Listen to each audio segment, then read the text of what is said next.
महाराष्ट्राचे मुख्यमंत्री देवेंद्र फडणवीस यांच्या महायुती सरकारने शेतकऱ्यांसाठी आतापर्यंतची सर्वात मोठी कर्जमाफी जाहीर केली आहे। शेतकऱ्यांना तब्बल 36,585 कोटी रुपयांची कर्जमाफी देण्यात येणार आहे, ज्याचा फायदा राज्यातील सुमारे 56 लाख शेतकऱ्यांना होणार आहे। या कर्जमाफीचा गरजू शेतकऱ्यांनाच लाभ होणार असल्याचा दावा सरकारने केला आहे। राज्यातील शेतकऱ्यांसाठी आज दिवसभराच्या सकाळच्या ठळक व झटपट बातम्या, शेतकऱ्यांसाठी अतिशय महत्त्वपूर्ण अपडेट आलेला आहे, त्यामुळे व्हिडिओला शेवटपर्यंत बघा। अतिवृष्टी पॅकेजची मदत निम्म्याने आक्रकसली आहे। घोषणा 31,628 कोटी रुपयांची, प्रत्यक्षामध्ये वितरण 18,000 कोटींचेच करण्यात आलेले आहे। खरीप 2025 मध्ये अतिवृष्टीमुळे झालेल्या नुकसानीच्या भरपाईपोटी 31,628 कोटी रुपयांचे पॅकेज देण्याची घोषणा फोल ठरल्याचे सरकारच्या आकडेवारीमधूनच स्पष्ट करण्यात आलेले आहे। शेतकऱ्यांना या पॅकेजमधून केवळ 18,000 कोटींच्या आसपास मदत मिळाल्याचे वेगवेगळ्या शासन आदेशांमधून स्पष्ट झालेले आहे। शेती संकटामध्ये सापडल्यानंतर शेतकऱ्यांचा रोष कमी करण्यासाठी सरकारने मोठ्या आकड्यांचा खेळ मांडून प्रत्यक्षामध्ये निम्म्या मदतीवरती बोळवण केल्याचे दिसून आलेले आहे। महाराष्ट्र महिला शेतकरी समीक्षीकरण विधेयक मंजूर करण्यात आलेले आहे।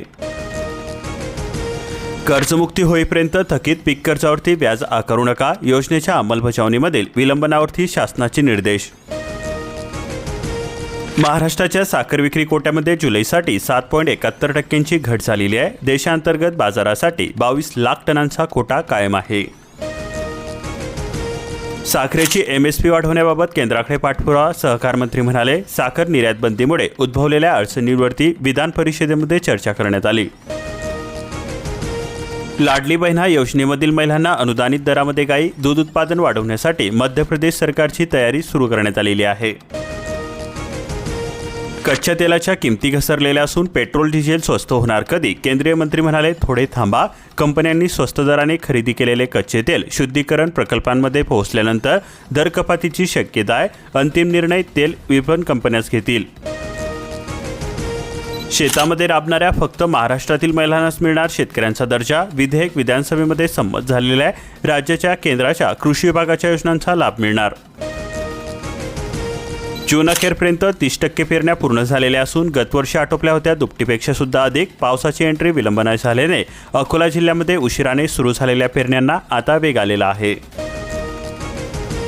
जुलै महिना उजाडला, यंदा खरीपाच्या पेरणीमध्ये तब्बल 51% घट झालेली आहे। बुलढाणा जिल्ह्यामध्ये 2 जुलैपर्यंत अवघी 28.19% पेरणी झालेली आहे।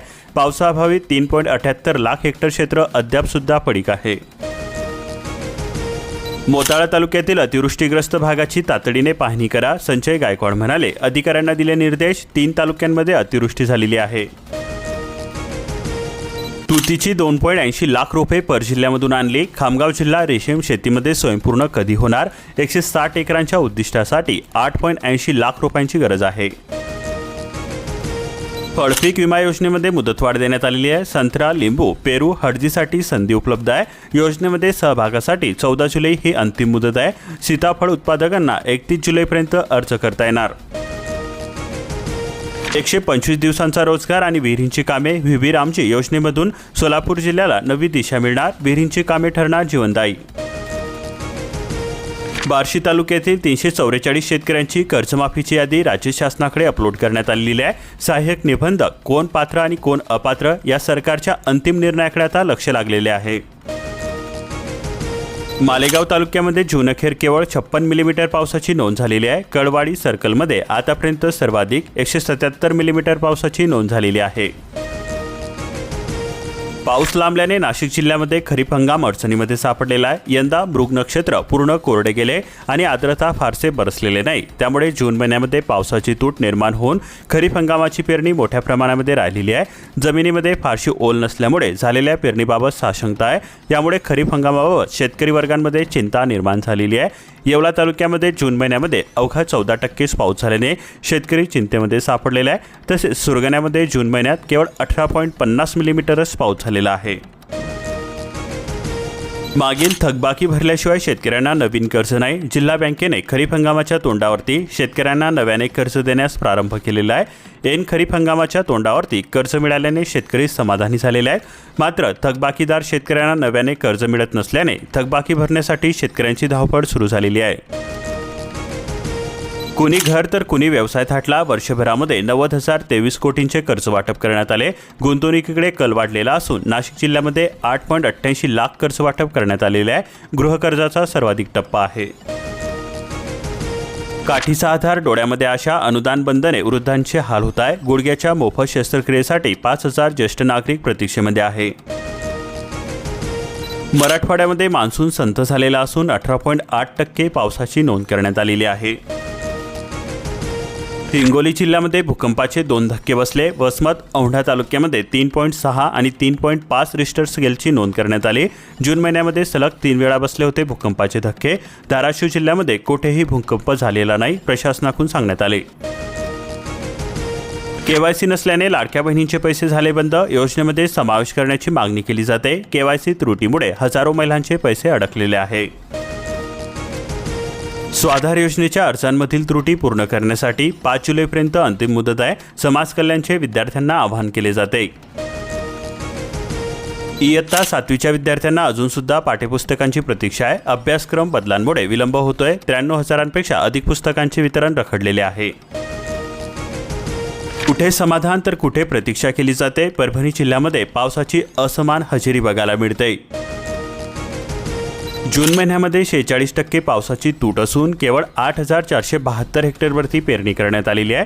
सेलू तालुक्यातील ही स्थिती आहे. दमदार पावसाची शेतकऱ्यांना प्रतीक्षा असून लागवड केलेल्या कापसाला हवा बूस्टर डोस. गोदाकाठ पूरग्रस्त भागाचे लवकरच सर्वेक्षण होणार. मुदत व पुनर्वसन मंत्र्यांची मुंबईमध्ये बैठक. पावसाचा दिलासा मिळत असून पेरणीची लगबग वाढलेली आहे. शेतीच्या हंगामाला सुरुवात झालेली असून शेतकरी सुखावलेला आहे. रोवणी झाली सुरू. महिनाभरापासून पावसाचा लपंडाव हा सुरूच असून अंधळगाव परिसरामध्ये शेतीची कामे ठप्प झालेली आहे. उकळा वाढलेला असून बळीराजाची चिंता सुद्धा वाढलेली आहे. 43,816 पात्र कर्जदारांची माहिती पोर्टलवरती अपलोड करण्यात आलेली आहे. शेतकऱ्यांना मोठा दिलासा मिळत असून चंद्रपूर जिल्ह्यामध्ये अहिल्यादेवी होळकर योजना ठरणार वरदान. बळीराजा सुखावलेला असून पर्यांची रोवणी करण्यात आली. आवत्याला संजीवनी मिळालेली असून गडचिरोली जिल्ह्यामध्ये मान्सून सक्रिय झालेला आहे. 2 दिवसांमध्ये 22.4 मिलीमीटर पावसाची नोंद झालेली आहे. जांभळाला हवामान बदलाचा फटका बसलेला असून पण प्रक्रिया उद्योगांनी सावरलेले आहे. कोरची तालुक्यामध्ये भरपूर उत्पादन झालेले असून 8 ते 10 गावातील मजुरांसाठी पावसाळ्यामध्ये हंगामी रोजगार उपलब्ध. गोंदिया जिल्ह्यामध्ये जुलैमध्ये पहिल्याच पावसाने सर्वांना दिलासा मिळालेला आहे. पण सरासरी गाठणार का? केवळ 48.5% पावसाची नोंद झालेली आहे. तूट भरून निघणार की चिंता वाढवणार? धान मक्याचे 420 कोटी रुपयांचे चुकारे थकलेले असून गोंदिया जिल्ह्यामध्ये मुदत संपल्याने धान खरेदी बंद करण्यात आलेली आहे. 34,24,000 क्विंटल धान खरेदी करण्यात आली. वर्धा जिल्ह्यामध्ये पावसाची जोरदार झालेली असून नद्यांना पूर आलेले आहे. 2 गावांचा संपर्क तुटलेला आहे. बाकरी नदीला पूर, 8 शेळ्या वाहून गेल्या. नरसिंगपूर गावाला पाण्याचा वेढा. प्रशासनाकडून सतर्कतेचा गावकऱ्यांना इशारा देण्यात आलेला आहे. शेतकरी भवनासाठी 1,84,00,000 रुपयांचा निधी मंजूर करण्यात आलेला आहे. तालुक्यातील शेतकऱ्यांमधून व्यक्त होत आहे समाधान. यवतमाळ जिल्ह्यामध्ये पावसाचा जोर बघायला मिळाला. यामध्ये 47 मंडळात अतिवृष्टी झालेली आहे. शेतीचे मोठे नुकसान झालेले असून वणी, मारेगाव, झरी, दारव्हा तालुक्यातील नदी नाल्यांना पूर आलेला आहे. अनेक मार्गावरील वाहतूक सुद्धा ठप्प झालेली आहे. यवतमाळ जिल्ह्यामध्ये 2 लाख शेतकऱ्यांवरती ई-केवायसीचे गडांतरण. ई-केवायसी न केल्यास पीएम किसानचा हप्ता रखडणार. मुदत संपल्याने वाढला धोका. संत्रा, मोसंबी पिकांचा काढता येणार पीक विमा. आंबा, पपई, डाळिंब बागांना वगळलेले असून योजनेमध्ये सुधारणा बघायला मिळते. कर्जदार तथा बिगर कर्जदारांना ऐच्छिक. 27 दिवसांमध्ये 10 लाख प्रवाशांना काढावे लागणार एसटीचे एनसीएमसी कार्ड. 1 ऑगस्टपासून राज्यभर होणार अंमलबजावणी. वणी तालुक्यामध्ये मुसळधार पाऊस झालेला असून नदी नाल्यांना पूर आलेला आहे. वणीतील 9 मंडळांमध्ये अतिवृष्टीची नोंद करण्यात आलेली आहे. 4 घरांची झाली पडझड. मुसळधार पावसाने शेतकरी सुखावलेला असून शेती कामांना आता वेग आलेला आहे. राधानगरी पाणलोट क्षेत्रामध्ये दमदार पाऊस झालेला असून 2 दिवसांमध्ये 120 मिलीमीटर बरसलेला आहे. धरणामध्ये 21% पाणी. विसर्ग पूर्णतः बंद झालेला आहे. कोल्हापूर जिल्ह्यामध्ये पावसाचा जोर. पंचगंगा 24 तासामध्ये 12 फुटांवरती. राधानगरी 21% भरलेले असून 4,000 क्युसेकने नदीपात्रामध्ये विसर्ग झालेला आहे. सरासरी 16.1 मिलीमीटर पावसाची नोंद झालेली आहे. रत्नागिरी जिल्ह्यामध्ये खताचा पुरेसा साठा उपलब्ध असून युरियाचा 550 मेगाटन आरक्षित साठा विक्रीसाठी खुला करण्यात आलेला आहे. ई-केवायसी असेल तरच थेट खात्यामध्ये जमा होणार पैसे. राजापूर तालुक्यातील आंबा व काजू पीक नुकसानीसाठी शासनाकडून मंजूर करण्यात आलेल्या अनुदानाच्या लाभार्थी याद्या ऑनलाईन प्रसिद्ध करण्यात आलेल्या आहेत. ज्या नुकसानग्रस्त शेतकऱ्यांनी ई-केवायसी प्रक्रिया पूर्ण केलेली आहे त्यांच्या बँक खात्यामध्ये लवकरच नुकसान भरपाईची रक्कम थेट जमा करण्यात येणार असल्याची माहिती तहसीलदार विकास गंभरे यांनी दिलेली आहे. कर्जमुक्ती योजनेची माहिती अपलोड प्रक्रिया अंतिम टप्प्यामध्ये आलेली आहे. सिंधुदुर्गामध्ये 4008 शेतकरी पात्र असून 3956 कर्ज खात्यांची माहिती पोर्टलवरती अपलोड करण्यात आलेली आहे. ई पीक पाहणीचे काम पोलीस पाटलांवरती सक्तीने लादू नये. देवगड तालुका पोलीस पाटील संघटनेचे तहसीलदारांना निवेदन देण्यात आले.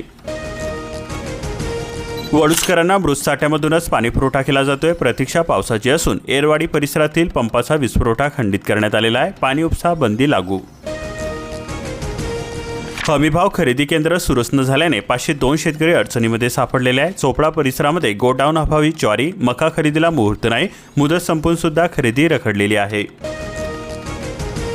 15 वर्षांपासून शेतकऱ्यांची दुरावस्था. बाळद परिसरामध्ये शेतकरी अडचणीमध्ये सापडलेले आहे. पहिल्या पावसामध्ये बाळद उपलखेळा व बाळद चुंचाळे रस्त्यांची दैना झालेली आहे. तातडीने दुरुस्तीची मागणी केली जाते.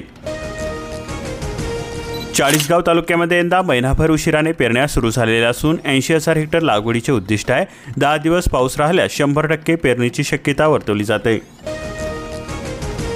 दीर्घ प्रतीक्षेनंतर अखेर बरसलेला असून अद्याप सुद्धा नंदुरबार जिल्ह्यामध्ये दमदार पावसाची प्रतीक्षा ही कायम आहे. दुपारपासून हलका ते मध्यम स्वरूपाच्या सरींची झिपरीप चालू होती. पाऊस आला तरी पेरण्यांची घाई करू नका, कृषी विभागाकडून आवाहन केले जाते. वयोवृद्ध शेतकऱ्याला आधार, खांद्यावरती नांगर ओढून केली पेरणीपूर्व मशागत.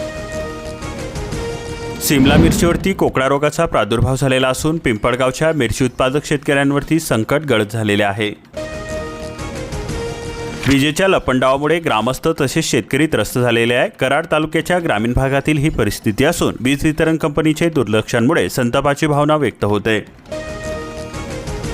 खटाव मानमधील 15 तालुक्यातील पाणीसाठा हा 0% 6 तलावातील पाणी पातळी ही 30% खाली गेलेली असून 2 तलावांमध्ये 50% पाणी शिल्लक आहे. ऊस पिकांवरती वानरांच्या टोळींचा ताव. उंडाळे परिसरातील शेतकऱ्यांचे मोठे नुकसान झालेले असून बंदोबस्ताची मागणी केली जाते. दुबार पेरणीचे संकट टळलेले असून शेतशिवार गजबजलेले आहे. संततधार पावसाने खरीप पिकांना नवसंजीवनी मिळाली. सोयाबीन, भुईमूग टोकणीला गती आलेली असून भात लावणीची सुद्धा धांदल उडालेली आहे.